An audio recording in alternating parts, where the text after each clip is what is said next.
रोज रोज पोहे, उपमा, डोसा, इडली या गोष्टी खाऊन जर कंटाळा आला असेल तर हा व्हिडिओ तुमच्यासाठी आहे. आपण बनवतोय कर्नाटकातील सुप्रसिद्ध सुशिला. त्यासाठी लागणारं साहित्य म्हणजे आपण मुरमुरे वापरणारे पोह्यांऐवजी.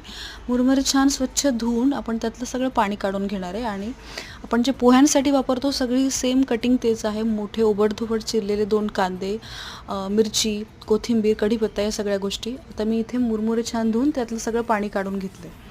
आता बघा आपण फोडणीची तयारी करणार आहे. फोडणीला आपण जे पोह्यांसाठी वापरतो जिरे, मोहरी, कढीपत्ता, मिरची सगळ्या गोष्टी तेच आहेत. यामध्ये फक्त वेगळं असं आहे की आपण याचं डाळवं म्हणजे आपण जे चिवडा बनवताना जे डाळवं टाकतो त्याचं आपण फक्त कूट करून घेणार आहे आणि ते मस्त आपण इकडे रेडी करून ठेवणार आहे. म्हणजे दाण्याचं कूट, डाळवं, त्यामध्ये थोडी कोथिंबीर, मीठ आणि साखर हे इकडे मी रेडी करून ठेवलं आहे. तोपर्यंत माझा कांदाही परतला आहे. कांदा परतल्यावर थोडीशी हळद टाकून हे मिक्सचर मी त्यामध्ये टाकून घेणार आहे आणि लिंबू वापरणार आहे. लिंबूमुळे टेस्ट खूप छान येते. नक्की एकदा करून बघा. बाय.